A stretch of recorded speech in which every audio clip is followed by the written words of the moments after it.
Hello, everybody. For anybody that doesn't know, I'm John Atack, and it doesn't seem to matter what I do, I remain John Atack. So there we are.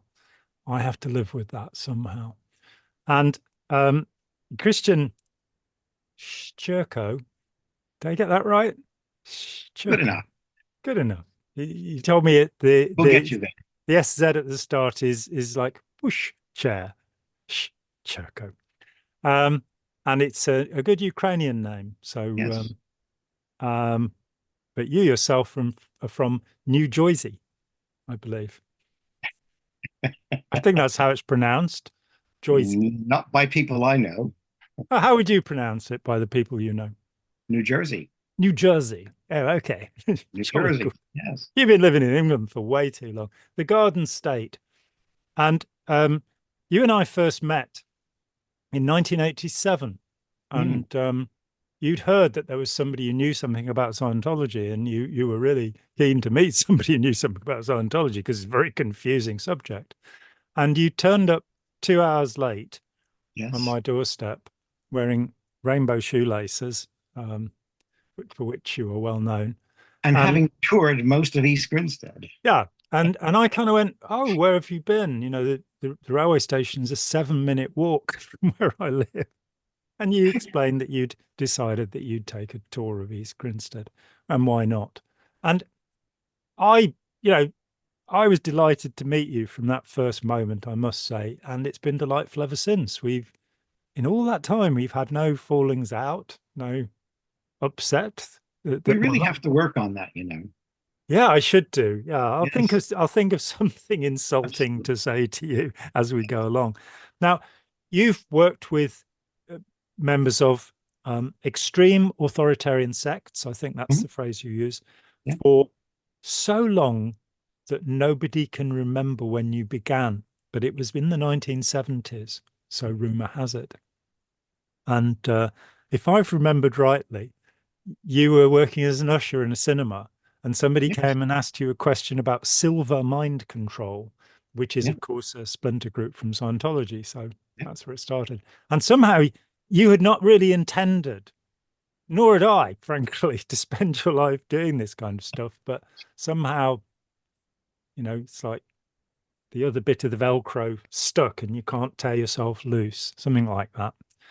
And so over the years, you've seen literally thousands of people with quite a variety of problems relating to extreme authoritarian sects, um, which people would otherwise sometimes call destructive cults, but that's another conversation about making pejorative names up for things.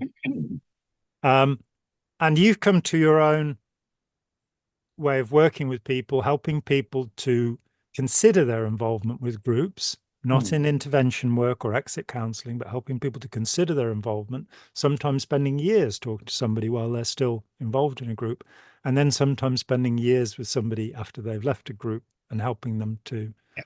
um, come to their senses to the extent any of us does. Now, I have to say that in the 40 years that I've been doing this, I've met nobody who has comparable expertise to you. That's my opinion. You are really good at what you do, and it amazes me that you are not world famous for the way that you approach things.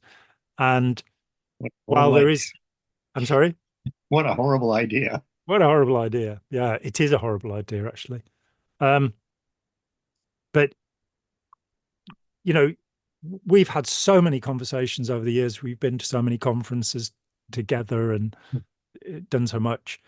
And I'm fascinated by the way that you view the mind and the workings of the mind and how you approach helping people. And a part of that is on the board behind you, internal reality control, Yeah. and what it is that happens to somebody when they become besotted, enchanted by a group. So, very long introduction, just to let people know that we've known each other a long time, and I have a tremendous respect for the work you do. So, uh, let's talk a little bit about that model and how you approach people.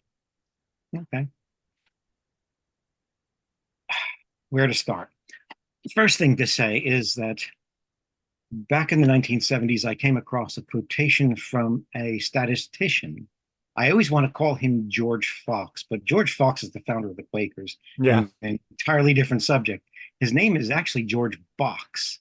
And what he said was all models are false, but some models are useful. Mm. And I've always tried to remember that because it's really easy when you come up with a model, and I struggled with this in the early years myself before I realized that it was stupid to do that. But this idea that you come up with a model, and it's almost like having your first child. You want to protect it and you want to nurture it and coddle it, and you don't want anything bad to happen to it. And what I realized is that I had to keep modifying and keep hitting it with a hammer sometimes just to make it become something more accurate. And we're not suggesting that you do this with your children. If you have a child, don't hit them with a hammer. Okay, exactly. Then you can coddle and protect and nurture. Models, hit them with a hammer. Models, hit them with a hammer.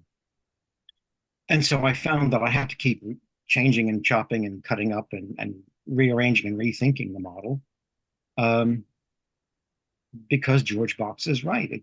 All models ultimately are false, but some of them are useful.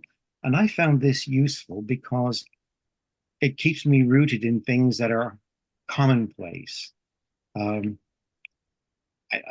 I've long been a fan of Euclid's geometry, what we were taught to call planar geometry, as opposed to three-dimensional geometries and other kinds of geometries.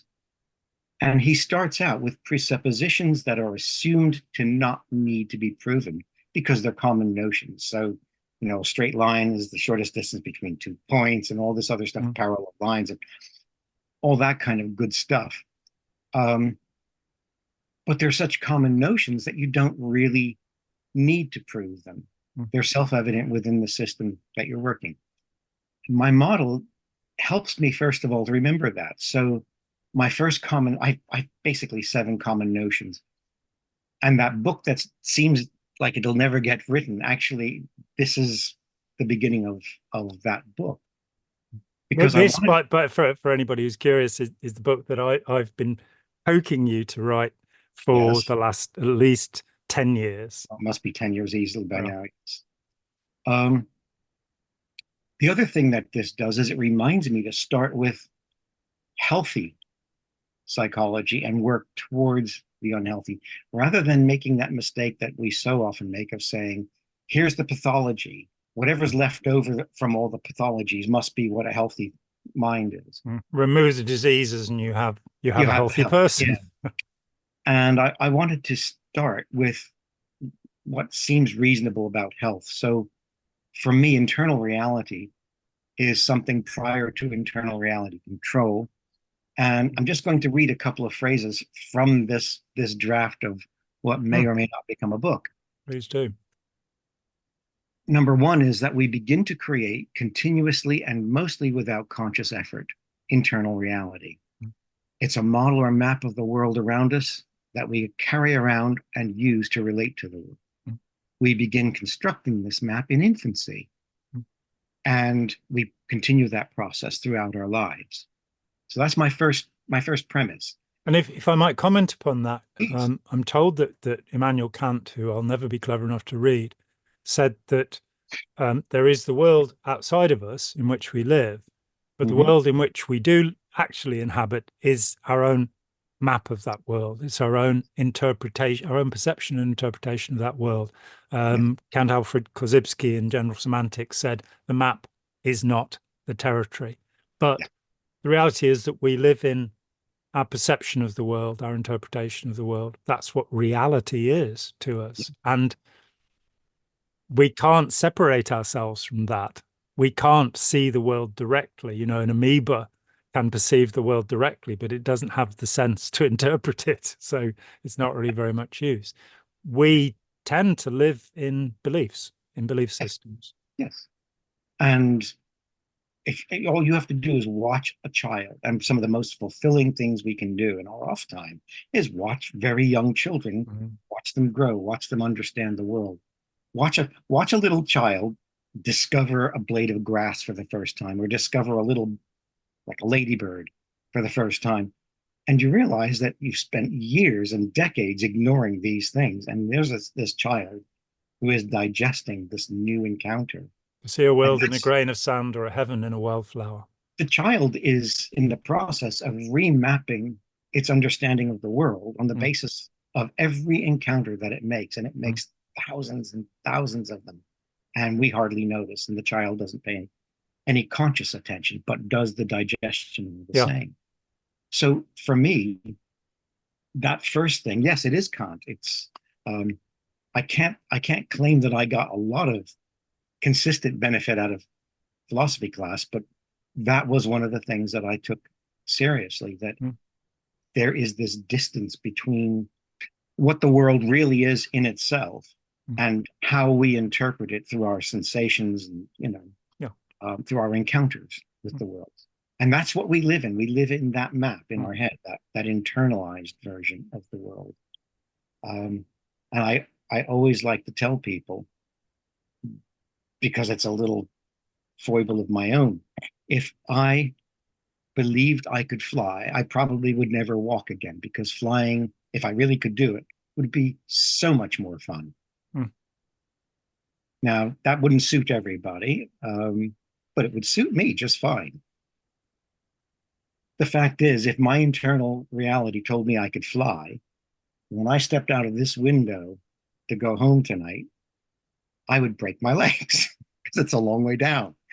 And that's the difference. That's the difference that's reproduced in 1,000 different ways. And so that's my starting point. We all live in the map that we make. And that comes back on us later on. My second point, that is my second point. We live according to our internal reality. But the mental map that accurately represents what exists around us is more valuable and useful than an inner map that is wildly inaccurate about the world's significant features. And that's why it's important to get beyond these images of the noble savage who just lives innocently, naively, blunders through the world happily like a permanent child.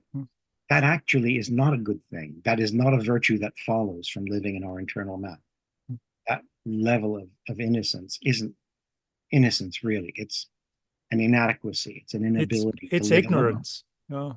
It is, and it's a dangerous ignorance, because if I think that, well, flowers are beautiful, and when I have my vegetables, it's really like eating plants, so I'll eat this plant here. The trouble is, this plant here contains strychnine. No, this is not a good thing. I have deadly nightshade. Deadly nightshade. There's all sorts of stuff out there I really shouldn't read. And that means I have to become sophisticated and knowledgeable. My map has to keep growing. I mean, anybody who's watched a baby, has seen a baby, discover that if you walk straight at the coffee table will not get out of your way. And that's a very valuable learning experience. And we have thousands of them through our lives, where we learn the map is telling us something because it's naive. And then we have an experience and we have to correct that map. So we need our maps to be accurate. And I should just add there that not all inaccuracy is of equal consequence. There are plenty of things that I don't know about the world that aren't dangerous to not know. The human race still exists because some of these inaccuracies haven't really made a difference to how we live or die. My third point then is that as we grow and as we interact and as we change and we remap our world, we're also remapping ourselves. The discovery that the table doesn't move when I walk into it also tells me something important about myself and how I live it. So I'm having an experience of not being able to walk through solid objects. That's going to turn into basic principle in physics, as I get older, I may get to the point where I recognize two solid objects cannot occupy the same space at the same time. That's just a fancy way of saying that as a baby, I couldn't walk through the coffee table. So my internal map is also telling me something important about myself, not just about the world. For the two important functions for this of my internal reality map are, first of all, it allows me to predict about the world. The brain, as we're now told, is a prediction machine. Yes. It is able to recognize things and figure out what they mean quickly. Quickly enough so that you don't walk into the table. Well, yes, but also quickly enough, and you and I were talking about cricket a little while ago, both in cricket and in baseball, it's been established that if the brain was not powerfully predictive, no one would ever be able to hit the ball coming. Well, in tennis, you know, we're seeing serves of 130 miles an hour, and the brain cannot process. Over that distance, the brain can't function. So we have the old brain, which is purely reactive and is able to get the muscles to respond in time. But and that predictive power means that even if there's a novel situation that we encounter, the brain very quickly is able to say, is this just a new variation on something I already know? So, you know, going to baseball, because I know baseball better than cricket. You see a fastball coming at you from an overhand pitcher, and that's what you're used to. And then all of a sudden you're up against a side-on pitcher, still a fastball, but it's coming at a different angle. But the brain is able to say, I still know what to do with this. I still know how fast it's going to get here. And it does this unconsciously, or however you want to say that, because I know you're a little bit sensitive about that word. Well, subconsciously, below the level of consciousness. Yeah. And the brain just automatically compensates because it's able to say, this is just a variation of what I know. And this is why a professional batter is going to hit a ball that an amateur won't even see come past him. You know, the ball's coming at you at 100 miles an hour over a distance of 66 feet.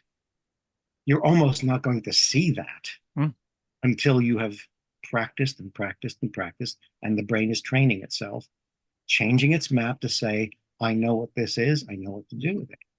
The second thing about this is that it allows me to recognize novel situations because it allows me to turn the random data, if you like, into patterns, which I then recognize over and over again. So every time I see, I don't know, every time I walk through a jungle and I see a bit of orange and a bit of dark brown in a suspiciously stripy pattern, I only need to see that once to realize that's probably a tiger.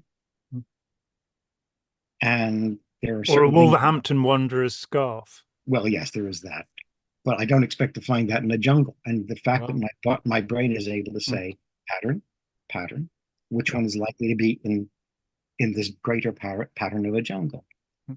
That goes together to allow me to live successfully in the world because I recognize what's going on and I react to what's going on in a way that protects me. So that this whole thing about us is designed to protect us from danger. That's the healthy function of it. Point 5 is that at any given part of our lives, our model portrays what we believe most certainly to be true about the world. And this is where we're getting into the important stuff about extremist authoritarian sects. Because it includes what I'm pretty sure is probably true. It includes what I wish would be true. It includes what I'm afraid might be true.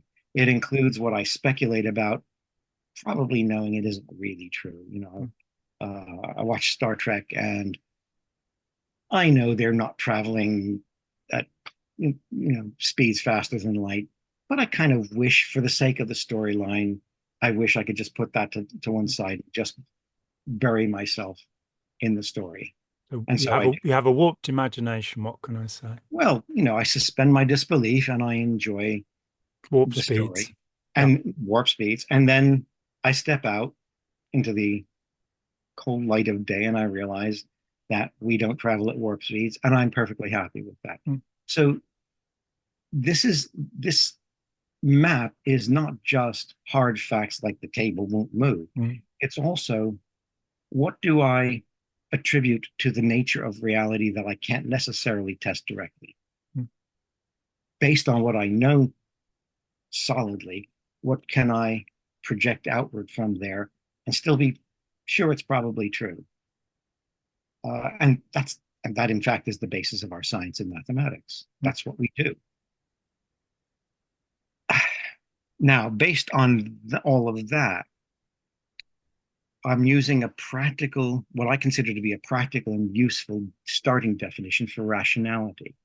And this allows me to not need to pathologize some of the behaviors that I experience from ex-members, because ex-members have been run through a ringer of control, domination, deceit, abuse, and their behavior is going to reflect that. Yes. And it would be really easy to pathologize them and just, oh well, this is wrong with you. And we do absolutely see that if you take somebody to a psychiatrist who is behaving in a peculiar way. I mean, I had a case which was referred to me by a psychiatrist, and they'd had this guy, and they'd had him for several weeks, and they couldn't make head nor tail of what was going on with him. And he'd been found on the hard shoulder on the side of the motorway, the highway, parked in his car by the police, and he was having a conversation, so he put it to me, with a 2 million-year-old parrot who was L. Ron Hubbard. And psychiatrists had terrible problems with this guy. And we talked for 2 or 3 hours. I understood what he was talking about and how he'd come to some of these conclusions. Why it was a parrot, I'm not sure. But I think of Hubbard more as a vulture than a parrot, really. But he actually came out of the psychotic break during our conversation. He became lucid again. Now, psychiatrists, they've got all sorts of terms. They might have said he had religious mania. That's a fairly common one, or it used to be. I think it's dissipated in the 40 years, that I've been doing this. But by having the reality is so strange that, as you say, it's pathologized and it's considered to be a mental illness. And they will then, their next step will often be to give antipsychotic medication, and it won't be effective. Right. Because you've got to actually get in there with the person and realize what their experience is. And if you are dealing with somebody who's having a schizophrenic psychotic break, you might not be able to help them by getting in there and having the experience with them, though Aaron Beck says you can, and I respect him tremendously. But yeah, to pathologize it, to treat it as an insanity, whereas in fact it is something that's been rationally constructed. Reasoning has been employed step by step to get to them to the point, where they believe that Xenu and the body thetans is true, and that these horrors have happened in the past that have led to the present as it is. Yeah, and this is my point, really. It's not that I dismiss the possibility of pathologies at all. It's not that I say, well, no one ever needs to see a psychiatrist, because some people flatly do. Yes. But it means that I don't assume that just because somebody starts talking about invisible lizard people, or any of the things that are part and parcel of certain belief systems, whatever they may be, just because people say they're seeing these things or hearing or experiencing these things, I don't have to assume that automatically they're hallucinating, they're delusional, they're suffering some kind of psychiatric illness as such. I can begin by saying, well, this sixth point, which is that rationality may be defined as thinking, speaking, and behaving in ways that are meant to be most congruent with what we believe is most likely to be true. Yeah. And a person may be visualizing rather than hallucinating. They may be seeing something they've been prompted to imagine rather than it being. And in some forms of meditation, for example, visualization is so important that they are being taught to construct things that they will see as if they are real.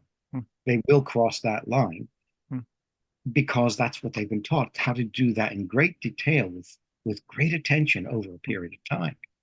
Going back we come to the Tibetan tradition where this is a commonplace. So the Nyukadampa tradition, which is split away from Tibetan Buddhism, they are meant to see the guru at all times in the room with them. But it made, when I first encountered that thought, it reminded me of reading Alexandra David Neal talking, maybe 40 years ago, reading one of her books where she was talking about a lama who meditated upon a tree for 4 years until such time as he could be the tree perceiving him rather than him perceiving the tree. I question the usefulness of this exercise, but it might make you more compassionate towards trees, and that's a good thing. Perhaps. I go back to my idea about being able to fly. It could be delusion, but on the other hand, it could be something that I have practiced considering and something that I've built into my internal reality map to the point where I don't understand how gravity works anymore. I ignore gravity. I think that I have meditated to the point where I can levitate. And so I try to levitate out the window. Yogic flying. Yogic flying. Transcendental meditation. Thank you so much. And it predates transcendental meditation. Of course it does. It's one of the cities. Yeah. And which are described by Patanjali in about 500 AD. So yes. It goes way back. Yeah, the cities or magical powers. Yes. Becoming invisible and becoming infinitely heavy and all the rest of this. I may be being perfectly rational. And somebody from the outside isn't going to know the difference. And if someone comes to me saying, well, actually, I can walk through walls and I can whatever. Or if I read in the papers of Scientology from the olden days, how somebody was able to avert a car crash by leaving his body as he was driving along and nudging a car out of the way of some danger. Do it all the time. Yeah, well, maybe he is just living rationally within his map.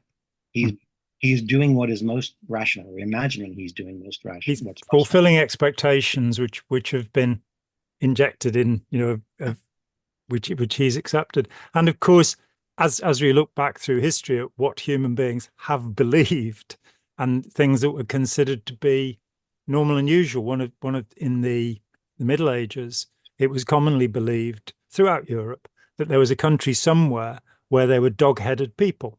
Yes. And we then get things like mermaids, unicorns, all sorts of constructions. And people with only one leg and one large foot and all the rest of this. Yes. So for me, I use this model to remind me that initially I should assume that this person is being rational based on a map that doesn't help them to understand reality, rather than that they've just lost touch with reality altogether. What they've lost is that indirect touch that a good map would have given them. And we've all gotten lost with maps that were out of date and showed roads that were no longer there. That's something even Google Maps can do it to you to this day. Oh yes. And that takes me to my seventh point. And this is where we start talking about this model here, because I've tried to categorize the kinds of influences on the internal map. What I was looking for was a way of understanding the influences that would allow me to recognize at which points someone could intervene and interfere with another person's internal map, because that's really what we're talking about. Yes. In an extremist authoritarian sect, is that point at which someone else can access my map or someone else's map in a way that then makes them still try to behave rationally. Because underlying this entire principle is the idea that if I can tweak your map, if I can control your map, I can predict your likely outcomes of behavior and thinking. I can predict your most likely resulting beliefs. Yeah. If if I can get you to believe that on the other side of that comet up there is a spaceship that's going to take away people who have proven themselves worthy by doing certain things, you will want to do those certain things to one be of which will be to castrate yourself. And we're talking about Hellbot we're talking about and Hellbot. the Bo Yes. Peep cult, as they called themselves. Yeah. Yeah. And and because you, as far as you're concerned, that comet is Heaven's Gate. Heaven's Gate. And so the really important thing is that we're all doing those first 6 points all of the time. The seventh point is the point at which someone else has access and controls me by controlling my map. And so those 4 things, which are up there, and Spike has a cleaned up version of that, which she will doubtless interpose here. She will, bless her. It includes the direct and indirect interference with my inner experiences. It's possible through a variety of means for my inner experience when I'm in contact with a recruiter or with a group or with a text or on an internet page. It's possible for me to either indirectly or directly experience something that alters how I experience reality. It gives me what I call a mystical confirmation. Somebody says something to me and I can take it or leave it. Somebody says something to me and at the same time I have an experience which they can then say, well, the reason you had that experience is because this thing I told you about is true. Now I've got a link between a bunch of ideas or a sentence full of ideas and an experience in myself, which seems to be confirmatory. So you tell me that you're going to teach me how to meditate so that I see the light of the divine. Well, I might shrug my shoulders and say, sure you will. You take me into a darkened room and press on my eyeballs. And unless I actually know that that pressure is going to cause compression of the vitreous humor, which is going to press on the retina in the back of my eye. And the only way those nerves know how to interpret that pressure is by turning it into a light signal that goes through my optic nerve to the optical cortex. I'm going to see light. I will see light. I will also damage my retina if it happens often enough or if someone presses too hard. So please don't, please, if you're listening to this, don't go pressing on your eyeballs, or at least don't press hard.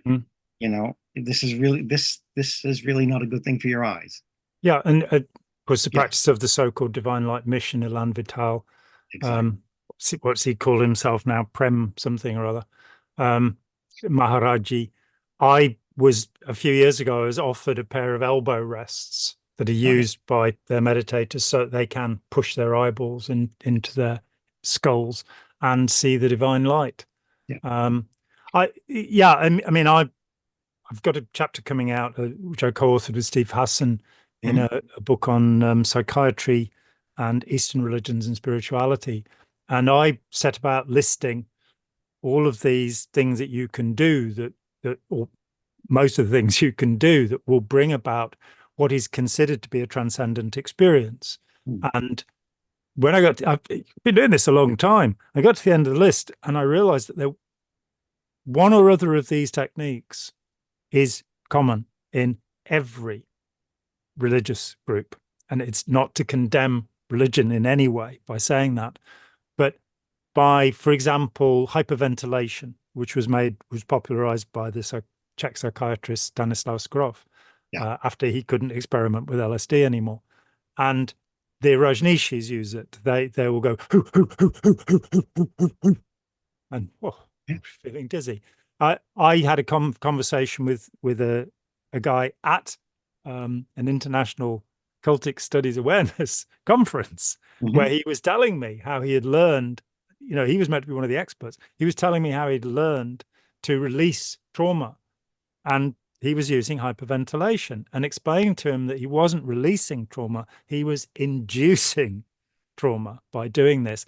And if you stop banging your head against the wall, it feels better when you're not doing it. So he really thought that he was releasing, the trauma of the past, or traumata of the past, by doing this method. And there are so many of these ways, like pressing on your eyeballs, that will give you an experience which, if you don't know about it, will be inexplicable. It will appear to be miraculous. Exactly. And because it's inexplicable, we as human beings, whenever we are confronted with something we don't know how to explain, we grasp at the first available explanation until we can find a better one. Yeah. The thing is, you're sitting listening to someone tell you about how they're going to teach you this meditation. And there was, in one of the early publications of the Divine Light Mission, they used to have a kind of a Q&A session where people would write kind of sample questions, and then there'd be an answer to them. And in this particular case, it was apparently questions and answers between various people attending the satsang, which is a kind of a semi-formal gathering where someone, either Maharaji or someone who's a closer follower and is allowed to do this, would be explaining and answering those questions. And this one was Maharaji answering a question. And the question was along the lines of, how do I prepare myself for initiation? And the answer is, you must listen to satsang. You must listen to much satsang. So in other words, the way to get ready for initiation is to hear somebody talk about the benefits of receiving initiation over and over and over again until you build up a level of expectation. And as we know, conditioning like that, it conditions your experience, your expectation conditions experience. That's a John Atack quote. Well, it's a principle of how the mind works. Absolutely it is. Expectation conditions experience. What we anticipate we will see. And of course, that can be exploited so easily with the Ganzfeld effect, for example. So and with so many other things. If you sit somebody in a completely pitch black room, if they have a normal brain, within 10 minutes, within 10 minutes, they will start to have the sensation that something's moving, and they will start hearing little noises, because what's happening is, if you like, the sensitivity of the brain and the hearing and the kinetic sense is going up and up and up, saying nothing's happening, nothing's happening. With training routine 0, the second initiation in Scientology, it amazed me as I've interviewed hundreds of people over the years about this. And, because we don't teach kids that if you stare at something, you will start to see things, because again, the brain saying nothing's happening. And so in meditation, where you are staring at something, there will be filling in. It's the term that psychologists use for this, where what you're listening to is like the feedback and the crackle in your own brain that's going on. And as I talk to people, I thought at first that people were seeing things during training routine 0 because they'd taken drugs at some point. And I then came to realize that if you didn't see something, then you were in trouble. There was something not working in your perceptual system. So to give somebody an experience in this way, we really, rather than putting mindfulness into our schools, we should be teaching kids, these are things that you can do that feel like transcendental, miraculous experiences, but they are actually like pushing your eyeballs, staring, sitting in a dark room, or going until you fall over. Well, even hyperventilation, it goes back centuries in Hatha Yoga. But you have the various spiritual technologies that all come under this idea of manipulating experience. You have these psychospiritual technologies of the hyperventilation and guided visualizations or instructed visualizations. So you start spiritual teachings of Ignatius Loyola, which Somerset Maugham called the most effective form of brainwashing ever devised by man. And you imagine the flesh falling from your bones in hell, and it's like, I'd rather not, thank you. And you get that kind of meditation in a number of different traditions, where you contemplate your own death, you contemplate your own demise, you contemplate the dissolution all things and so on. The whirling Um, dervishes, yeah, the hat is actually your tombstone, yeah, and you are twirling round and round until you get incredibly dizzy. And yeah. though I have a great respect for the man who invented the technique, Mahlavi, the Rumi, as he's also known, who Mm, I think, was a really fascinating man. But the technique as used is something that will induce yes, physiologically a state, yes, not through the entry of a spirit or, yeah. some perception. It's something like fasting Hmm. and sleep deprivation, two basic routes towards, the loss of perception and accurate interpretation of the world. Yeah. And then you get things like the use of various kinds of hypnosis and auto hypnosis, the use of suggestion, the use of those wonderful visualization things that imagine yourself in your safe place. You are high on a mountain. There's a gentle breeze blowing, the sun embracing your skin. Mm. And one of the clever things about so many of these technologies is that they can be fun to use recreationally if you're the one controlling them. If Mm. you want to sit in your back garden and imagine that you're not in your back garden, but you're on a beach or you're in a forest or you're wherever, although your back garden is so lovely, I don't think anyone would need to imagine being anywhere else. But Quite right too. for the rest of us who don't have your garden, those things used recreationally where we control them, you could argue that, well, as long as you're not damaging your retinas or anything like that, or cutting the frenulum of your tongue so that you can stick it up the back of your throat, um,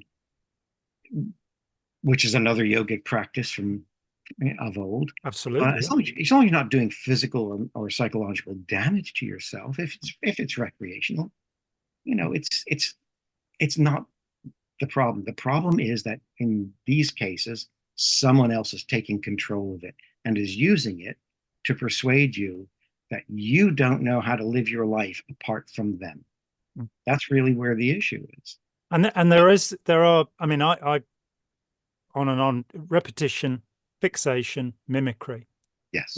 If you're being brought into this by repeating a word over and over again, as they do in Mhm. transcendental meditation, I think it was the poet Wordsworth who said, if you simply repeat your own name to yourself in your mind, you will go into this state.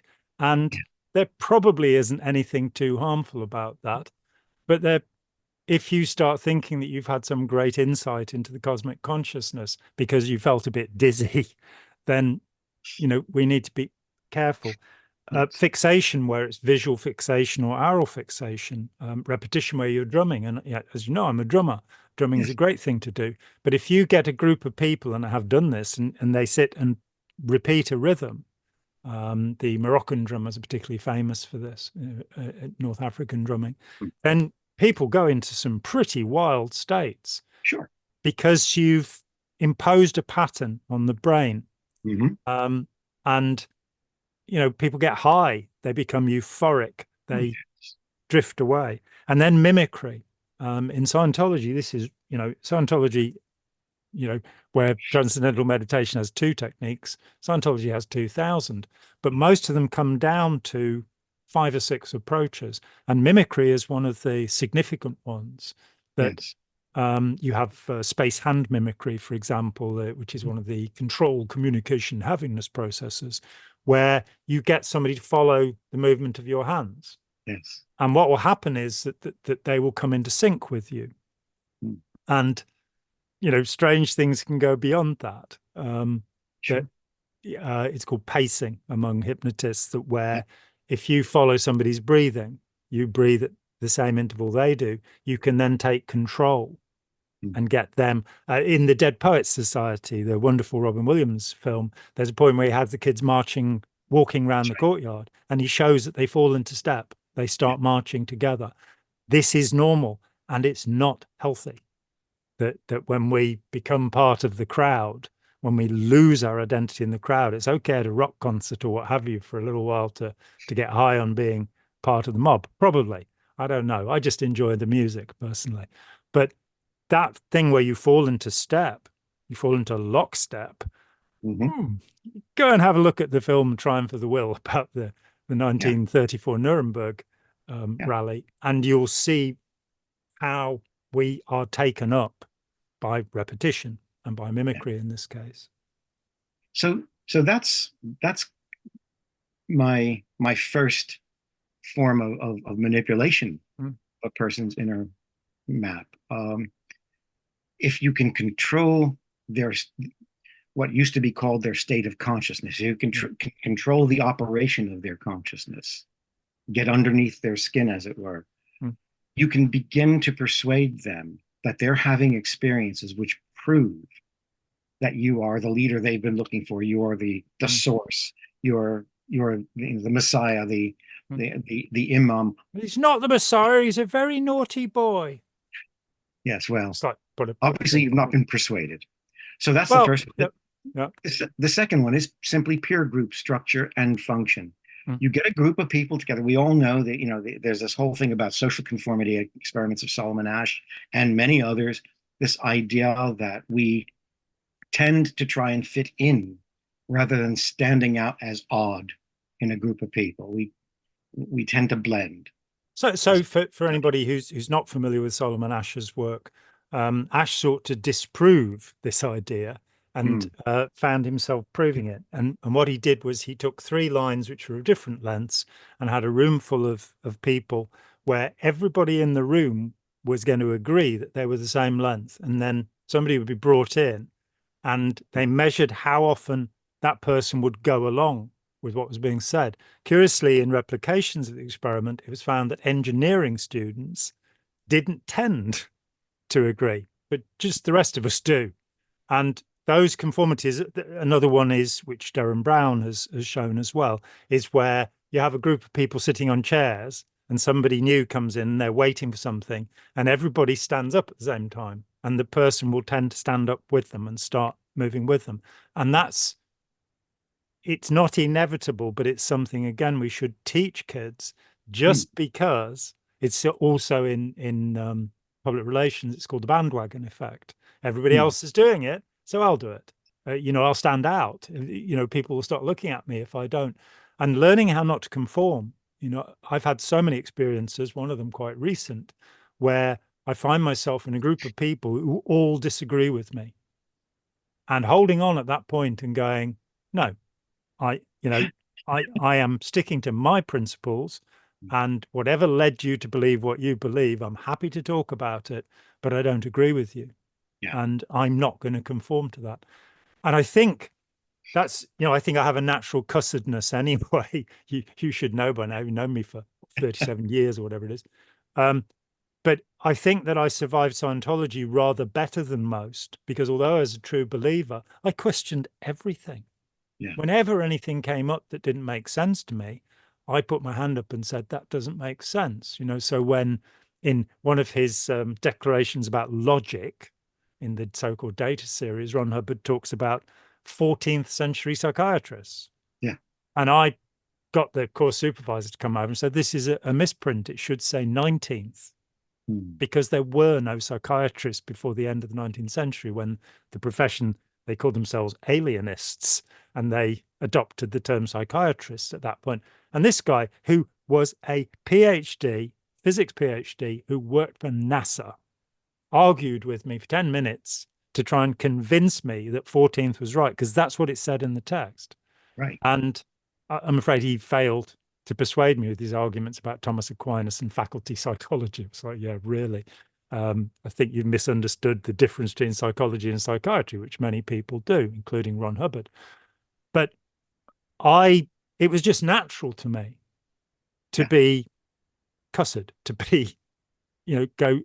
And as a schoolboy, I thought that was because I was perhaps a little more simple-minded than other people. I didn't think it was because I was smart. I thought it was because other people all got it. And then in Scientology, one of the things I noticed was if I was on a course with three other people, one of the so-called academy levels, the level 0 auditor training that I was doing. And there's this statement in about it's called obnosis and the tone scale. Obnosis is a Hubbard word that didn't really catch on. The observation of the obvious. Obnosis, not a nice word really. And it made this statement about the tone scale. You have a social emotion that you'll express, which will be higher up, and you have your chronic, your underlying emotion, which will always be below death. And there was a direct contradiction between that and Hubbard's book, Scientology 8008. And I pointed that out. The other students couldn't care less. They wanted to tick off that bit so they could get to the next bit on the course, because it's always the next bit or the next course that will reveal a thing to you. So the thing is to rush through this stuff. And for me, it was, no, I want to understand this thoroughly. Yeah. And I was sent to the qualifications division, which back then you didn't have to pay for. You do now. And I had to reread the materials and reread the materials. And all I could say in the end was, they're in direct contradiction. That's all there is to it. And so much, of course, in Scientology and in any other group uses those double binds, those ways of contradicting material to get you stuck so that you just follow orders. You just do as you're told. Am I holding 4 fingers or 5? Yeah, exactly. Yeah. And I'm not sure that it's proved to be useful to me, but I'm not sure that it's necessarily a good quality in me that I am so quirky and contrary. But I do recommend it. I absolutely recommend it. If something does not make sense to you, say, that doesn't make sense. Right. And stick to your point until somebody shows you that it can make sense. I think it's something that we have taught out of us, or in some cases punished out of us. Unintelligent disobedience. Yeah. Well, it's this idea that your teacher is trying to teach you that this is how addition and subtraction work. And so your teacher only wants to deal with 0 through the positive numbers. And if you start doing negative numbers, you're messing up the system. You're messing up the lesson plan. I had a great example of this. My wonderful son, Sam, who used to go present the channel, and is just one of the most brilliant people I've ever met. He was at school and he was not well. And so he was meant to have had 8 terms of work, 3 terms a year, to get him to his exams. And in fact, he was ill for 6 terms. And he was too ill to go to school. And so he sat down, being a very determined young man, to study the sciences. And he found the Kahn Academy online. And he studied biology on the Kahn Academy. And he came to me one day and he said, at school, when I say, why do we do this? They say, just learn it. You'll find out later. Kahn tells you why. And it was like, his mind works the same way mine works. I can't take this stuff in until I know why I'm meant to do it. And unfortunately, we have a schooling system that just wants you to regurgitate information rather than comprehend information. And it tells on our society, because later on, these people will be building the Challenger and having it explode. They will be running our governments and destroying our society because it's just going along with things. It's just so we need more devil's advocacy in our world. We need more people who say why. And if you can't explain it, then because I say so is not really a good reason, No. And neither is you'll understand later. There are times when that is true, but on the whole, we shouldn't really be relying on it. There are times when at the beginning of learning anything, we may not understand something fully. I'm in my 70s now, and I still don't understand a whole heck of a lot of life. And I think that's probably true of most people. But at least I haven't met the ones who understand everything and really do. Yeah, and I'm absolutely sure of this. When I was 18, I was probably arrogant enough to feel that I understood 1% of what there was to know. Mm. And every year that's gone past since, the percentage has gone down. That you know, and we're now to a almost infinitesimal, tiny amount that I feel confident about. Yeah. If anything, coming to think about it.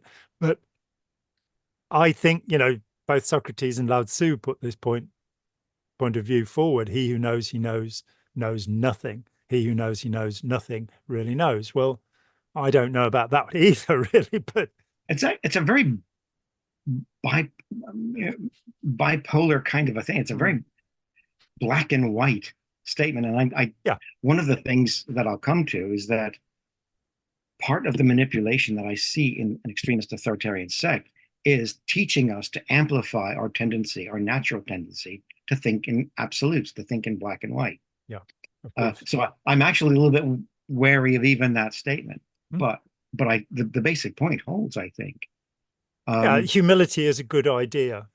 Yeah, basically that's the bottom line, isn't it, of life. Talking about social conformity, because I do want to come back to that. Mm. In an ordinary society, we don't tend to see a lot of very direct group pressure. I mean, the Solomon Asch experiments that you've described, the pressure is indirect. It's kind of there in the background radiation, but nobody is going to that guy and say, you should answer this way. In an extremist group, added to all the normal forms of control, we have this group pressure where somebody will take us aside and tell us, you don't talk to a teacher that way. You don't talk to a leader that way. You don't talk to the master that way. Women in, well, I don't know about now, but women in the International Society of Krishna Consciousness, certainly back in the 70s and 80s and into the 90s, weren't really encouraged to ask questions during teaching sessions. Several ex-members I knew from the 80s were taken aside, and it was explained to them that that was not appropriate for them to do. Yeah. And ISKCON is not the only group like that. There are a number of groups where maybe it's a misogynist group where women are considered to be inferior. Maybe it's a group where any recruit is considered to be inferior. Maybe it's a group where everybody is considered to be inferior, and therefore questioning just doesn't happen. But that group pressure of explaining to somebody, you know, just put your lips together and keep them zipped. That happens, and it's a direct thing where an older person not only models the ideal behavior that the new recruit should aspire to, but actually instructs. And then there's the restricted reality testing. In an ordinary situation, we all test things against knowledge we already have and knowledge we can acquire from outside of the situation. If I'm sitting in a physics class and my physics teacher says something a bit strange to me, I can ask him a question or her a question. If I don't like the explanation, I can go and look around behind their back, as it were. I can talk to other physicists who know. I may find out that there's actually quite a debate about this particular question, and it's not a simple yes or no. It's actually an active debate. Are there these brains? Are there strings? Are there, we can go through all these little bits and discover the full range of opinions and what evidence is behind them. In an extremist group, no. In an extremist group, most of the groups I've encountered most fully have tended either to passively discourage reading outside of the group or very often actively discourage it. In Scientology, you have the notion of mixing practices. Which even goes to the point of, and it's varied from time to time, but being told that you shouldn't consult a medical doctor. Right. But you most certainly can't study yoga or Tai Chi Chuan or any other discipline. And there is the encouragement is, well, why waste your time reading something other than what Ron Hubbard has said? I've even known of groups where the local leaders have gone to people's houses and purged their bookshelves to make sure that there weren't things on the bookshelf. They've also questioned people, what kind of television shows you watch? Some of these groups don't allow televisions or radios.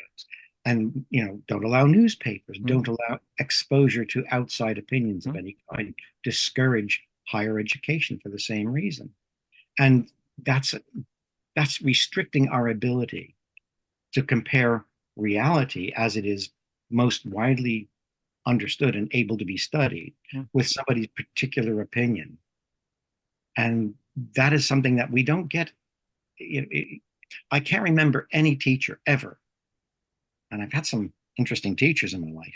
I can't remember any teacher ever saying, you can't read these books or you mustn't read. And I grew up at the tail end of the McCarthy era when everybody was super paranoid about the communists under the bed and all the rest of this. Oh, yeah. The closest I had was a history teacher who took a mark off of a paper I did because I quoted a Professor Genovese from Rutgers University in my paper. And Genovese was considered to be a communist. And therefore, I was quoting a source that this historian didn't like. Yeah. But that was as close as I came to ever encountering censorship of that kind. But in a group like this, you can easily find yourself simply by quoting someone not merely of an outside version of their teaching, but somebody who maybe is part of them, but not high enough ranking. So you might quote, you might be talking about quoting the wrong rabbi or quoting the wrong Christian theologian or quoting the wrong Hindu. I was at a festival once where I saw a Hindu of the personalist persuasion. I'm going to be very vague about this. A believer in the personification of gods or deities. Yes. As opposed to a Buddhist who's an impersonalist. Or as opposed to a Shivite who was of the impersonalist persuasion. He was an Advaitin, actually. Yeah. And so he was teaching, he had a small group of people around him, and he was teaching an Advaitin chant. And this personalist came up to him and started berating him as a dog and as a blasphemer and a heretic, and just didn't use the word heretic, but he did use blasphemer. And telling him that his next incarnation was going to be something so low that it couldn't even be spoken of, and really ripping into him. And these were two Hindus, but they were two Hindus of two different, very extremist sects who had no respect for each other. So you get that kind of very restricted contact with other ways of looking at a teaching. And then there's this remodeling that takes place.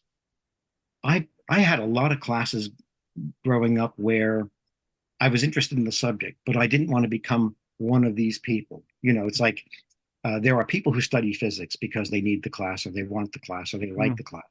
And then there are people, they are thoroughly physicists in their head. And they've identified in that way. In an extremist group, you're not going to survive, you're not going to do well unless you remodel and become a true believer in that sense of being utterly immersed, utterly committed. And that goes along with the environmental deprivation that takes place as well, so that an extremist group becomes a hothouse. Yes. So those are the kinds of things which then lead to isolating, because it isn't simply that they have to tell you, don't mix with other people. It's that they teach you that you don't really want to. It's not in your best interest anymore. And so you don't. You just lose interest. You fade away from outside things. Yeah, you stop talking to people who believe otherwise. Yeah, and especially if they've ever asked a question that you took to be challenging. But even other people. Well, this friend of mine that I used to hang out with all the time, he's interested in playing in a band, and we used to play in a band together. And it's a distraction. It means I'm not fully immersing myself. It's a waste of time, and I've just got to shine him on and leave. I played with two guitar players when I was a teenager, both of whom were subsequently recruited into the Jehovah's Witnesses, and both of whom stopped playing. Now, with one of them, fair enough, he wasn't that good, but the other guy was actually a really competent guitar player, and thought that there was no virtue to this. that because I'm a musician, so that's sort of, you did what? You know, that what a terrible thing to do to somebody. And Yeah. I've seen that in a destructive marriage as well, where another friend, a musician I Yeah. played with, who was a really competent songwriter and musician, a keyboard player, and his wife said, "Oh, that you can't earn." He was actually earning money doing it, but you can't earn enough money doing that. You should be with me. And he had the most miserable experience in marriage for the next 20 years, Sure. where somebody is controlling your passions and your feelings and saying, well, Yeah. that's worthless. In the Jehovah's Witnesses, you don't want a higher education because, let's face it, Armageddon is going to happen in the next 25 minutes. And it will have been a waste of time learning anything because God doesn't want you to be knowledgeable. Let's face Yeah. it. When you go to heaven, you can have the most boring conversations imaginable Oh, yeah. Of course with you will. completely uneducated people. Yeah. It's not a good idea. Don't Mm. recommend it. Okay. Coming to the third point is the communication corruption, the loss of meaningfulness in language. Mm. So language basically has denotation and connotation. We have what we say, and we have the implications that what we say can carry.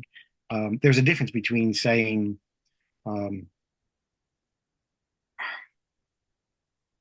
pick a politician or pick any person, saying that they were executed versus saying they were assassinated, saying that they were, we have these Murdered, things, killed, murdered. slaughtered. Yes, we have all these little connotations that go along with it. And this is something that makes a foreign speaker of any language stand out, because sooner or later they use the word that they think of as a synonym that isn't quite a synonym. Mm. And in an extremist group, one of the things that controls us is learning that there is a special in language, in jargon, which is necessary to express the in concepts and Mm. teachings.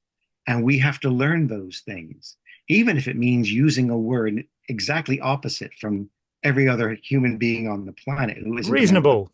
Reasonable is the one I always go to for that, Mm. yes. So we have this corruption of language where language is reshaped, where we learn to charge certain terms with a lot of emotion, Mm. per words and snarl words, the idea that some words are thought stoppers because you automatically feel good. And Democracy, some words, fascism. yes, some, Negotiation, per word. yes, Appeasement, which means the same, snarl yeah, word. yes. And some words, they stop thought by conjuring up the images of bad things, of the enemy Mm. ultimately, the snarl words. Yeah. So we learn to charge our language um, in a group like this so that we don't have to do as much thinking. We don't have to do as much active process. As soon as I hear certain words, they tell me I'm talking to a friend, I'm talking Mm. to a fellow. And then I hear certain other words and I know I'm talking to an opponent. Mm. And that means I don't have to think, is this a nice person? Or is this a bad person? All I think is Mm. they disagree, We they're an just enemy. shove them in the stereotype box, and that's it. We don't have to do any thinking anymore. Exactly. Don't have to perceive anything anymore. And I always go to 1984. Now I know that people who have a finer tuned sense of good literature than I have recognize that it's not George Orwell's best piece of literature. He was dying. However, He was dying, and he was deeply psychologically distressed. But the appendix, the I remember appendix is worth talking its with weight. Margaret Singer about this, and we both agreed Yeah. everybody should read that appendix, whether they Oh yeah. can manage the book or not, where he explains thought crimes and Yes. how you can prevent somebody from thinking how to Exactly. do something, let alone Exactly. doing it. And this ability, and there is a chapter earlier on in the book where one of the linguists of the order of the new world order as it might be seen explains very innocently because he doesn't realize that he's actually revealing that the emperor is naked, Mm. but he explains how this is going to work so that eventually people won't even be able to think. They thought crime will be a non-existent thing Mm. because there will be no words to couch thought crime in. um, and I think for that point of view, George Orwell has done a great service Oh, in absolutely. just Yeah. showing that language can be so powerfully abused as to as to make us incapable of fully comprehending a situation that we're in, even when it's a dangerous situation, then a manipulated one. In So, Scientology, you have the conflation, the anti-Scientologist, the suppressive person, the mhm, antisocial personality. The three things are conflated. So you take the psychiatric term, a man who was so much against psychiatry, antisocial personality, and you then say that is a suppressive person, one who suppresses others, and that is an anti-Scientologist. So anybody who says something negative about Ron Hubbard, even if it is true, is an anti-Scientologist and therefore a suppressive person and therefore an antisocial personality. And that leads us to Hubbard's thought, which is they are trying to destroy all of life. right. And, you know, we're now going to call you one of these things. And that's a very clever kind of conflation of language, because simply calling someone anti-Scientologist doesn't, nobody cares unless they're a Scientologist in good standing. Yeah. But if you link it to, on the one hand, the suggestion of mental illness, and on the other hand, the suggestion of being um, antisocial and Destructive. anti-human, you you you take away all the hiding places for good, honest people to simply say, "Yeah, but I have a question about what you just said. I want to ask that question, and I want you to answer it." And now there's no place to hide that. It can't be honest. It can't be well meant. It has And to be Hubbard himself wrote a piece called Propaganda by Redefinition of Words. right. So he explains that you can control people by messing up language, and then, of course, gives us two 600-page dictionaries of redefinitions and neologisms, which, you know, at times will contradict. So, for example, if you look up question and answer, Q&A, in his dictionaries, you'll find you've got contradictory definitions. And so coming to, and this, of course, is Robert J. Lifton's loaded language, where, and it doesn't just happen in extremist authoritarian sects, it happens throughout human behavior. I Yes. have noticed more and more as I have become older and no wiser, that political groups should be, firstly, considered to be cults. They should be considered to be groups that are devoted to a leader and a doctrine, to the exclusion of reason, very frequently. You know, I'm going to throw this in. I probably shouldn't, but I'm going to. I'm reading Rory Stewart's Politics on the Edge, which is a brilliant book. The man is remarkable. He was a conservative Tory MP in this country, a member of parliament, and he was a minister in various departments. And this book is an expression of the deepest frustration at our political system, and it shows up the mess. Now, one of the things that he was involved with was prisons. And when he came to this, he was, you know, he was horrified to find the terrible, despicable conditions in which prisoners are being held. He was horrified to find out how many of them, in fact, were functionally illiterate. That a huge amount of, perhaps 50% of people in prisons, do not really understand what they're reading. They have a reading age of below the age of 11, it is said. He was horrified to find how many of them had come out of care homes, the huge proportion, that the suicide rate among prisoners was 6 times that of the national average. These appalling conditions. And at one point he talks to somebody, if I remember rightly, it was a former prison governor, who said, well, the problem is childhood. The problem is not giving people a good childhood. And our current government under Keir Starmer has just voted to not allow welfare for anything beyond a second child. So, like the two-child nation of China, as it now is, we are creating a problem in the future by taking away proper welfare, the welfare of our children. By they won't be fed properly, they won't be housed properly, they won't be clothed properly. That money is being taken away. And when you look at what we are spending money on, it's like, well, we don't want prisoners. We don't want to have, violent crime in our society and sex offences and these kind of things. And by having a decent childhood, then we can avoid this. So to find that, and for me, and the reason I'm saying this at this point is because 7 members of Keir Starmer's Labour Party had the whip taken away from them, which means that they've pretty much been suspended because they voted against this. I just think it's, so we're dealing with an extremist, authoritarian sect, as far as I'm concerned, which is not going to be rational. They're still going to waste huge amounts of money. They're still going to fund wars in other countries. They're still going to, house people coming into this country and not let refugees in small boats come in. And they're not going to have some... Sorry, go ahead. No, sorry. They're not going to say to Rory Stewart, well, you've been a Harvard professor, you ran a charity in Afghanistan, you've been a minister. Can we make you a lord and bring you into our government? They're not going to do that. We're not going to have a minister for ethics, transparency, and effectiveness in our government. We're just going to keep bumbling along. What a great idea that would be. An ethical government. Yeah, it's a thought, isn't it? And what bothers me is that it is possible and that we're not doing it. That instead we've had, Boris Johnson and Liz Truss and Michael Gove and Priti Patel and then you move to across the benches, and I'm not going to name any names because they'll probably put me in prison and who knows what will happen then. But it's not working effectively. It's really not working effectively. And the idea of having competent, intelligent, compassionate people running our governments instead of these self-interested, self-obsessed individuals. But there you go.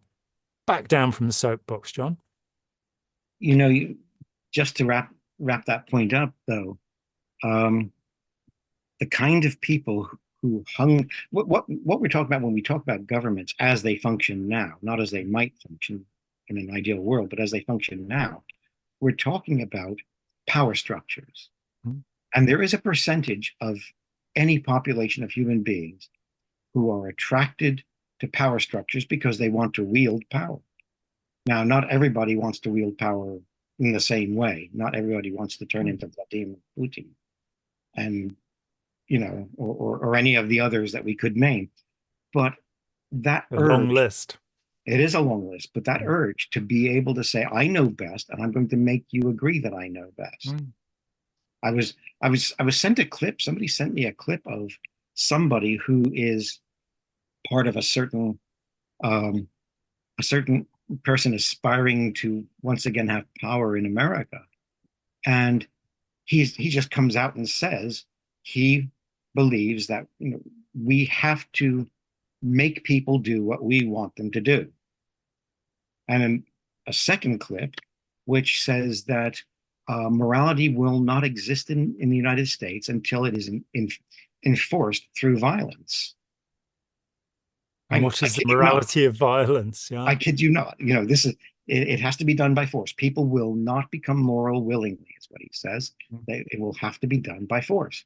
Well, that doesn't tell me anything about the goodness of the government. It tells me about that person being one of these people who thinks, I know best, and I'm part of a group who know best, and I'm going to make you agree with me. The best way to bring peace is to kill as many people as possible. It's been said that people either experience the love of power or the power of love. And, there is such a divide there. And for me, I think I do believe that we have all the tools to solve the problems that we have, other than the planet being struck by a comet, obviously, but meteorite. But we could solve, if the $1 trillion that was spent in Iraq, which resulted in the deaths of 750,000 people, had instead been spent on child poverty, we wouldn't have child poverty. Sure. And 25% of American children and 20% of British children live below the poverty line. And yet $1 million was spent on a ridiculous escapade that has resulted in nothing positive whatsoever, and that is the nature of politics. But I am taking us way away from. I'm not really. Actually, it is the subject that we're talking about. It is the point here, because it is the nature of some people more than others. But I think most of us could feel the temptation if we were in the right circumstance. I'm not silly enough to think that, that there's this vast swathe of human beings who would just say, I don't want to be in charge of anything. Because I think under the right circumstances, most of us would be lured, however unwillingly at first. But if you look at our societies, society by definition is a series of interlinking power structures. And when you have power structures, you have people who want to wield power, who are happy to wield power, and who are happy to not consult too widely as to the best way to wield that power. And to me, that goes a long way. This is an exaggerated version of that. This is a kind of hardcore weaponizing of that urge to power. Yeah, the microcosm. I mean, I continued to study Scientology long after I probably should have done, because I saw it as a microcosm of that which is worst in society. And I'm horrified to say that I see the same things in our political structures that I see in Scientology. Yeah. The same kind of arrogance, the same kind of ignorance, and the same kind of contempt and lack of compassion, which I think is the essential problem, and absolute lack of humility, of course. And this, of course, takes us very naturally to the last point, which is really the driving point. It's the person who is the leader, the person who is hungering after the power and who's exercising the power. Because these other three things wouldn't be so destructive apart from the person who twists them and makes them manipulative. Something that I bang on about from time to time when I don't catch myself is that there isn't some kind of magic book of techniques that abusers and manipulators use that the rest of us have no access to. These are all natural things. These all happen to some extent in every family, in every educational experience, in every work experience. They can happen, properly done, they can happen safely and innocently and without harming anybody. You can have somebody explain that, well, we only use the word gravity in physics to refer to something very specific and not to refer to, I feel like eating those donuts, or whatever. It's perfectly legitimate.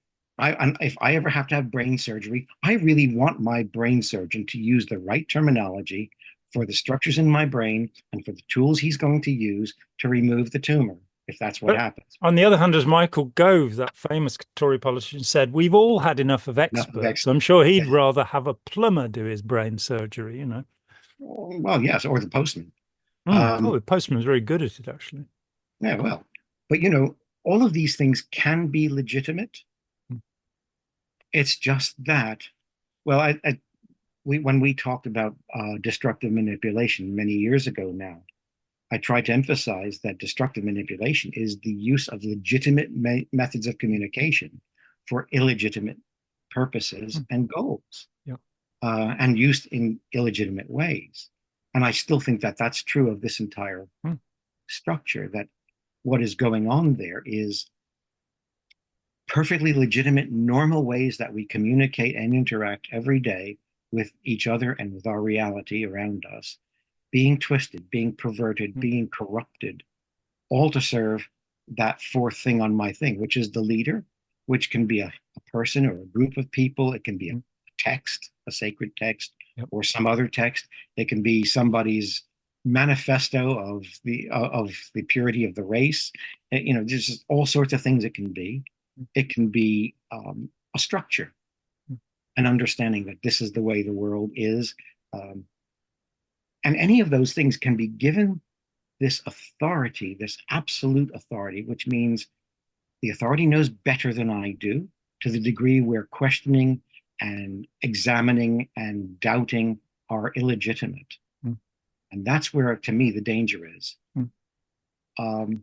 To me, a leader is also recognizable in this circumstance because he tends to wear masks. He tends to present himself not as he really is, but as he thinks we want to meet him. So, and a good leader like this will wear a different mask for different kinds of people so that he, if you like, adapts himself to the emotional needs of the people around him at any given time. If they need a wise man, he is the wisest of men. If they need a spiritual lover, then he's a cosmic lover. If they need a wise friend, then he's that. If they need a role model, then he's that. And he's able, or she's able, to keep switching those masks according to a circumstance. Hubbard did the very same thing. He had that chummy kind of way of talking, and he could rage at people. He could rage to the point where people said, they thought he was losing it and could become dangerously violent. Yeah, the severe reality adjustment where he would, and the amount of psychological damage, you just see it. That I first encountered this near the end of my time in Scientology because I wasn't on the staff and I didn't realize. And so I won't name any names, but I employed a very high-ranking former member of the Sea Org in my artist agency. And one day he took my wife into a little box room, a small room, and stood inches away from her and screamed at her how she was trying to destroy me because she was suppressive, all of this, because she hadn't sold a painting that week. And I kind of hovered outside the doorway, never having heard this, and thought, well, he's a legend in Scientology, this guy. He's so well known. He must understand something I don't. And the next time I saw him, a few days later, I sat him down and I said, why did you do that? The principle in Scientology is if it isn't written, it isn't true. So where is it written down that this is how you treat somebody? His abusive way. And to my surprise, he first of all said it isn't written anywhere. And I said, well, why do you do it? He said, because Hubbard did it to us every day. And he then started crying. And coming away from that now, having met so many people who've been browbeaten, abused, belittled, humiliated, that they're the great leader, this greatest genius, the first person to discover anything in 50,000 years, as he himself put it in the book Fundamentals of Thought. He is now looking down on you in front of all of these people who are standing around and saying that you are utterly and absolutely useless. And the reality of that is that there are probably thousands of people in the world today who were psychologically shattered by their encounter with this man whose first foray into celebrity was to say in 1950 he had a way of relieving trauma. And here he is, inflicting it, and of course, throwing people overboard and sticking them in chain lockers, and practices that have their variants to this day in Scientology. And it beggars belief, but power tends to corrupt, and absolute power absolutely so. Yes. And so when the leader, a good leader is diplomatic, a good leader is compassionate, a good leader has humility, a good leader listens. And we have these arrogant pipsqueaks who find themselves in positions of power. And because they are so inadequate, because they have so much self-loathing, and we are very sure from accounts of many people through Hubbard's whole life from childhood onward that he hated himself, and he loved nobody. When given news of the suicide of his son Quentin, he basically said, well, that's more bad public relations for me. Wow. His own child dead and no concern at all. That's a very sick individual. That's a very tortured individual. And when these people do gain power, that, as you say, if there were such a thing as a benevolent dictator, something that Hubbard talked about, and something I don't know of any examples, perhaps Solon the Archon in 600 BC, who got rid of debt slavery in Athens, might be seen as a benevolent dictator, but I can't think of anybody else offhand. And he's benevolent because Cincinnatus was pretty close, actually. Yeah, he was appointed he was actually appointed tyrant. Yeah. Took the post for a year, did his job, and said goodbye, and went back to his farm. Exactly. So we have that occasional, very infrequent 1 in 10,000 leader who is benevolent in dictatorship, but normally it's not really a safe place to go, as the Romans later found. So the intention of the leader has to be understood. And as you say, the mask that they wear in public, it makes me think about Rajneesh, and even looking at Marinan Sheila's remarkable book. Her autobiography is called Don't Kill Him. Yes. He was already dead by then. And here she is saying, I was 16 when I was given as a slave to this man by my father. And I went to prison for, 8 years, for committing the largest mass poisoning in American history, putting aside what I'm told is the myth of the smallpox blankets, but putting salmonella into bars, into salad bars, so that people would be too ill to vote. She serves this time and then afterwards comes away and says, well, he told me to do it. Now, which I believe to be true. I have every reason to believe is true. And you find that Rajneesh had publicly taken a vow of silence, which meant that he was privately, and this is not just her, but Hugh Milne in his biography, who was his bodyguard, he was perfectly happy to have conversations with people behind closed doors. But when he went out publicly, he'd just go, Minasti. Oh, I'm saying that word wrong, aren't I? Namaste. He wouldn't say anything, in fact. He'd just be... And looking at film of him, you can see, as Hugh Milne and Marinan Sheila, his great devotee, both say, he was out of his mind on Valium, on diazepam. Hugh Milne says 50 milligrams a day, and he'd have been giving it to him, which is 10 times the top dose pill of, I believe, of diazepam. He was also snorting nitrous oxide twice a day. So publicly, he's this, I am so totally chilled out. And privately, he's devising this system where everybody at the Big Muddy, the ranch in Oregon, all of the phone calls were being recorded. There was this espionage running all the time. This, through the looking glass, is the way I think of it with Hubbard, that these people are the opposite of what they pretend to be. And therefore, they will clone people into either trying to be what they imagine the person to be, the goodness they imagine them, or people who've worked around them, as with my friend, with my wife, they will imitate them. They will clone that behavior, believing there is something sincerely correct about it. And in the end, we come, I think, to this point where it's be yourself. Be yourself. Work out how it is you should behave, and don't just project that into somebody else and say, oh, they have all of the virtues. Work out what the virtues are and see how many of them you can collect as you move through life. So, well. And so with these masks, the leader is actually making himself invisible. And I can't pass up the chance to mention that this concept of invisibility in a theater is one I first came upon with a man who calls himself by various names, including Swami Wasserman. I will leave it at that. The great Swami Wasserman, yeah. And, also known as Victor. Yes. And a number of other names as well.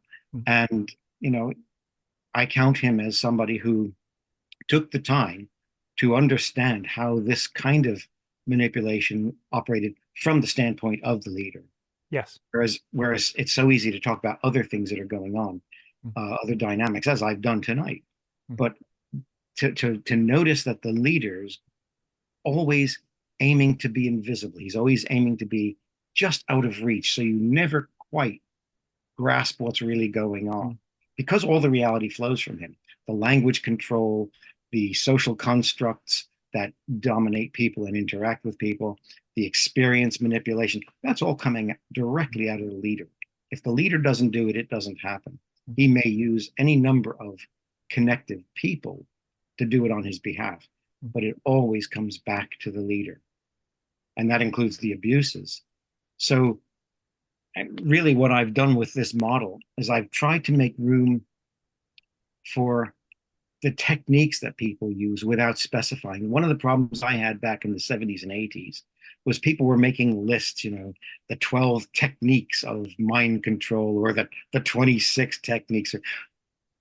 What that tells me is that you think that people are going to do the same thing and only the same thing forever and ever and aren't going to adapt. So by the time you have listed in the mid 80s that it's sleep deprivation and food deprivation, by the time you've listed those things, high carb diets, and yes, by the time you've listed those things, there are already dozens of groups who have said, right, we won't do that anymore. There are other ways of accomplishing the same thing. And as I've often said about brainwashing is such an inefficient way to manipulate somebody compared to what I've just described tonight. What I've just described tonight is non-coercive. We talk now, we even have a law warning about and trying to get rid of coercive control. A law written by people who'd never looked the word up in a dictionary. Well, there is coercion means force, intimidation, or threat, and coercive control is something that doesn't include any of those three things. Where are we going? What I've tried to describe with this model is that non-coercive control that takes place when I get inside somebody's head or they get inside my head, so that reality is no longer anywhere on the map that's in my head. If somebody persuades me to change my map, which I spent my early years developing so I could survive in the world, they can persuade me to throw that map aside and now believe that I am an immortal being, 76 trillion years old and so on. Don't exaggerate, 73 trillion. Sorry, 73 trillion. 1.25 quadrillion. It depends where you look in Hubbard's. Depends on where you look, yes. But if somebody can persuade me to change my contact and my understanding of reality for something else, they can predict with a high degree of accuracy my most likely behavior. Yeah. If they can induce a phobia, they can predict how I will behave in the presence of the cause of that phobia. If they can make me love and long for something, they know that I'm going to engage in behavior to draw nearer to that thing and to have that thing. That's just the way it works. And that doesn't require somebody to say, you must do this or else. All it requires is for them to create in me an aversion to this thing or an attraction to that thing, and then turn me loose. And I'm going to pursue that aversion and that attraction in the most appropriate way. Yeah. So somebody sets your goals for you. Yes. And once they've done that, away you go. Yes. I mean, Hubbard, in fact, said, if you become too incredible, you become invisible. And it was a statement I remember reading as a young Scientologist and going, that's a really interesting thing to say. Yes. And in my experience, I don't think anybody's ever brought it up to me as a Hubbard statement, but it was one of those things like when he said knowledge is certainty. And I immediately went, no, knowledge is uncertainty. Knowledge is exactly the Socrates Lao Tzu thing, understanding that you need to know more, understanding, as in science. Science is not the answer to everything. Science is in the investigation of everything, the attempt to understand, and we can change our minds because that's science. Whereas when we get caught in belief systems, we're not allowed to change our minds. We have to somehow justify the phlogiston, or the dark energy. Oh, let's not get into that. We have to justify some belief because things don't make sense. Yeah. And with Hubbard, that invisibility, at the very end, after he's died in 1988, the final course of Scientology is released. I mean, they made up superpower afterwards, but the last Hubbard course was OT8, the 8th OT level. And he had been promising this since the early 70s. There is, in fact, a book, Scientology 0.8, and in the old editions of it, and here it is, we find that the definition that is given for this state, the states attained, I'm going to put my spectacles on here as a special treat for all the viewers. The highest level, states attained by processing in Dianetics and Scientology. There it is. Right. Operating Thetan, OT course section 8, at advanced organizations when announced. Description, capital letters, the whole description. Ability to be at cause, knowingly and at will over thought, life, form, matter, energy, space and time, subjective and objective. Right. So you can do anything. You can blow the universe up if you feel like it, because you are at cause, knowingly and at will over matter, energy, space, and time. Now, and that last bit's important because it's not just control of your internal reality. No, it's control of the thing that your internal reality is mapping. Yes, objective and subjective. Objective and subjective. And so there's the promise. And in 1988, that was withdrawn in 1974 because of the fear of litigation. I believe all of the states attained for the OT levels became, as it says in the materials, that's what you'll achieve. And I mean, this list is pretty wild stuff, some of it. At OT3, we have return of full self-determinism. OT6, we have ability to operate freely as a Thetan exterior outside of your body. Freely. These ridiculous things, none of which have been achieved. And, you know, strike me dead now, all of the OTs in the universe, if I'm telling a lie. Oh, they didn't. In 1988, finally, a couple of years after Hubbard had died, so he wasn't going to get in any trouble, they release OT8. And for 1 week, OT8 contains an introduction written by Hubbard that says, here's the truth. And OT8 is called Truth Revealed. Here's the truth. I'm Lucifer. I am the Antichrist. Now, you become too incredible, you become invisible. The reason I know this is because a couple of people left after reading that and made it public. He said, you know, years of dedication and devotion to the subject, and we find out it is the opposite of what we had been told, the very opposite. This man is the Antichrist. He is here, and this is exactly what he had said when Aleister Crowley died. I'm taking over. I'm now the Beast 666, and Scientology is externalization of those ideas. When you become too incredible, you become invisible. It's impossible for almost anybody who's been involved in Scientology to understand what that means. That, you know, it was through the looking glass. It was the exact opposite of what it was supposed to be. Absolutely. And that's the whole point of being the leader, is that you get to create your own reality, and you get to deny everybody else the right to create their own reality, or even to have their own reality. Yeah, absolutely. And Hubbard, you know, as you know, when he started out, there are great lists in Scientology 8008, which I've already mentioned. There's a list of people, including Anaxagoras, for reasons I don't understand, and Euclid, who you mentioned, Aristotle, who had all contributed to this. Spinoza, I think, even gets a look in, and as he should. Brilliant man. And so this derives from this. And then Hubbard, in the mid-60s, around about 63, 64, declares he is the source of everything. It all comes from him. So even where he's said in the Phoenix lectures that the cycle of action, start, change, stop, comes from the Vedas, he now says it comes from him. Everything comes from him. He is the source, the fount of all wisdom. And that takes you to the next point, which is none of us can discover anything of value. Right. So he's not simply a god. He's a god maker, you know, and we're kind of going, so we can never achieve your level. And he goes, so we'll never be fat, flabby with rotten teeth, smoking 100 cigarettes a day and shouting our heads off at all around us, having petulant fits like a 2-year-old. That's probably a good thing. Still, we may have come to a point where we can Let me Wind just up. summarize a couple Yeah, of points. please do.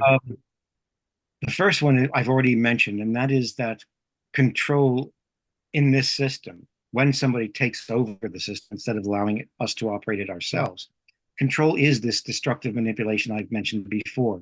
All of the communication going on is the normal kinds of communication that are possible, but twisted and made illegitimate in some way, so that instead of being able to interact with the rest of the world, everything is channeled through the leader's own perspective of reality.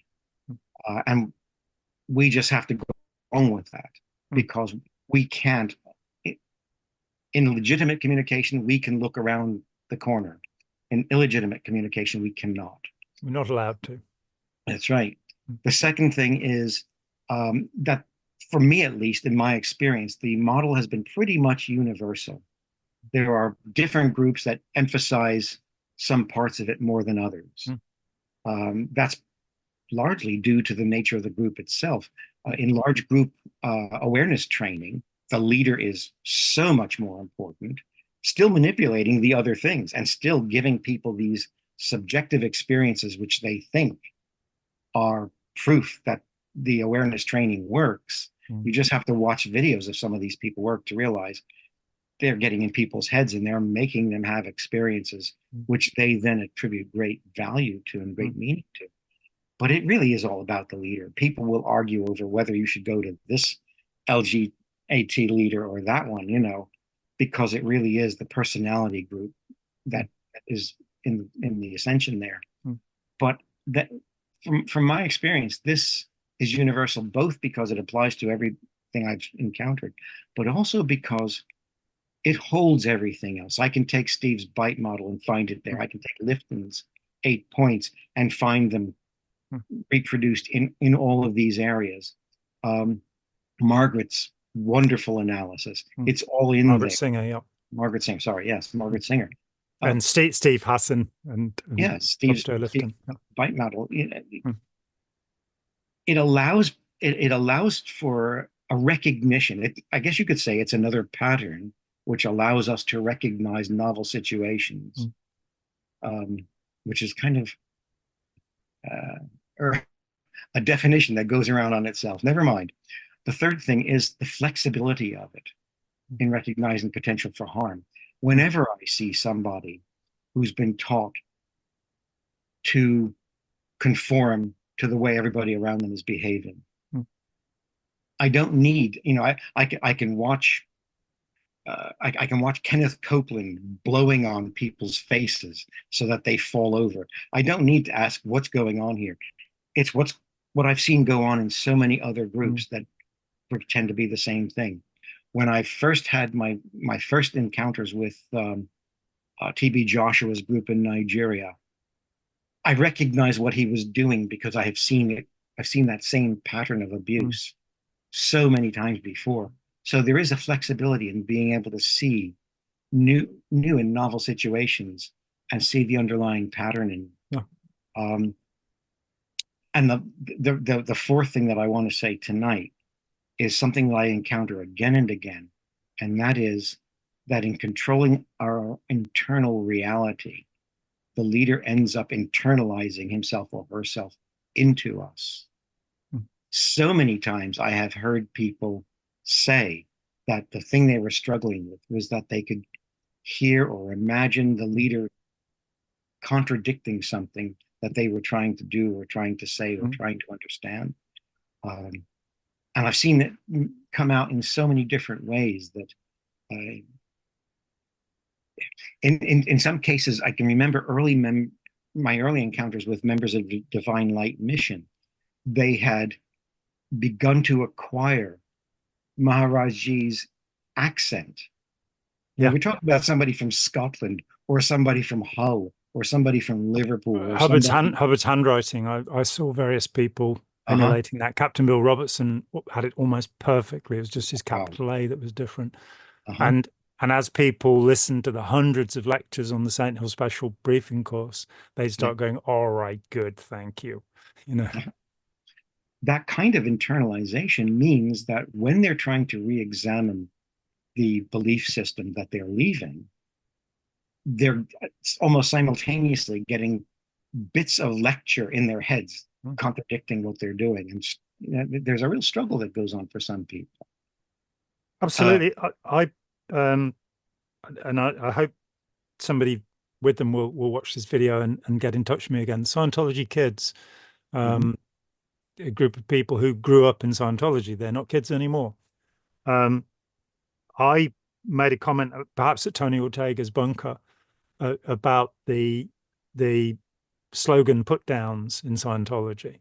Yes. You know, and a few days later, they'd done this brilliant survey of their members, and they provided me with more than 300 set cliches that Hubbard had used that you internalize, you know, make it go right, be upstat, all of this kind of stuff. And then a week later, they'd added another 100. And I couldn't. And I read through this list and went, they're absolutely right. These are all cliches that I'm familiar with. Right. And to emphasize your point of the internalization of the leader, one of those, which is common for Scientologists, is what would Ron do? And you come to this situation, and I do have an answer for that one. For anybody that wants to know what Ron would do, he would A, grab the money, and B, run. And I really don't recommend it as an approach to life. No. Well, that is the essence of this model. Out of this model comes well, first of all, comes the kinds of questions that I try to use to encourage people to think through what they've been doing. Because my whole approach really is giving people the space and the time to say, what was that? What attracted me to it? What did it do to me? Did I get what I needed out of it? Did I get anything good out of it? And I tried to take people, as you know from the presentation that I gave at ICSA in 2019, I tried to take people through different perspectives of looking at their experience in the group, looking at their dissatisfaction with the group, looking at where they go from here, how they go forward with it. And the benefits from the group as well, which is something, yes. You know, we've done a talk about that on the channel. Absolutely. Here. And the things that they've learned, the transferable skills and other things that they have learned that they can say, on balance, that detached from the group, that's still a valuable thing that I learned. Yeah. And I know that that's something that people experience. And very often what we end up talking about in those cases is, this was a good thing for you, but what did you give up or pay in terms of personal cost to have that? You can spend hundreds or even thousands of pounds on a meditation course. Meditation is not something that has to cost that much. There are ways of calming yourself that do not require messing with your head or bankrupting yourself. Sit comfortably and breathe deeply. Yeah.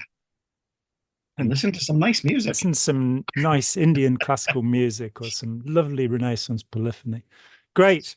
We will come back to this. We will continue talking. I feel privileged to have had your company for the last however long. And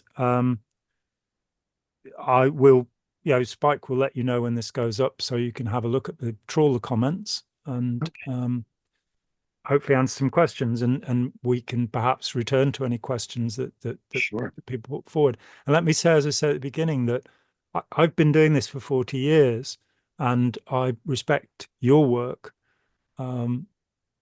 as much as any other work that has been done in this field. And I think it would be tremendously good to spread this further. And as you say, it's a way of, a model is a model, as George Box, not Fox, put it. But it does help us to understand and interpret these events in a good way, rather than the kind of mysterious idea that something happened, some brainwashing happened, some demon was inserted, some unconscious process occurred, that this is all material that we can comprehend, we can reevaluate our experiences and come more into control, digest our experiences, and be more able to function in the world. And actually be satisfied with our lot, actually be happy, actually get over the guilt, the fear, and the disgust that some crazy, inadequate leader has, inflicted upon us. So all this takes us back to something else I said at the very beginning, which is that, and I hope this is going to be true when people watch this, that all the things I've talked about, there's nothing extraordinary about it, about any of it. It's stuff that we all know, consciously or subconsciously. We know these things, or at least parts of them. Colleagues will listen to this and say, well, yeah, of course. Yeah, it's obvious. People who have gone through this will listen to it and say, well, yeah, that makes sense. Yeah, I recognize that. I knew that. And that's as it should be, because this isn't some magical wand waving process. This is taking the ordinary me and putting me into a situation which at first looks ordinary until it isn't. It's the twisting and the corrupting of the normal, of the ordinary. It's taking the idealism that drives so many members, which is just the desire to be our best and to do our best and leave the world better than we found it, and turning it into this perfectionism, which is like a whip that we are being hit with every day of our lives. It's perfectly normal to say, well, I want to do a good job and I want to help people. It's not perfectly normal to say, I've got to save the planet. I've got to save the galaxy. Galaxy. I've got to save the universe. No, that's not normal.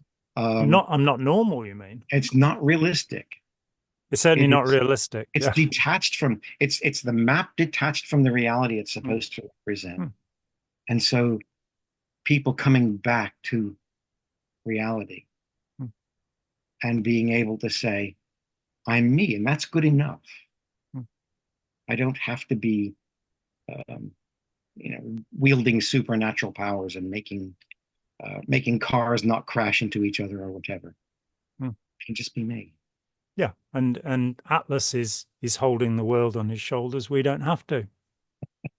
And then he turned into a book that was a map of the world. It's all very confusing. I thought it was tortoises all the way down, but never mind. It is on the back of an elephant, or elephants on the back of a tortoise, and Terry Pratchett on the back of the tortoise. Yeah, something. I think it was him anyway. Anyway, great. Thank you so much, Christian. And thank you very much. We will record again soon, and we will talk again probably even sooner. Who knows? Yes, we will. We usually do.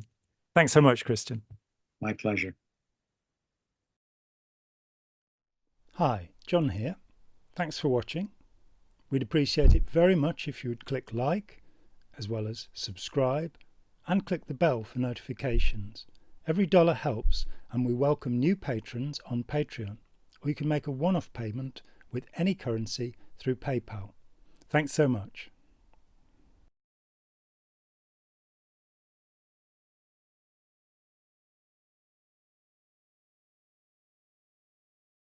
He's not the Messiah, he's a very naughty boy.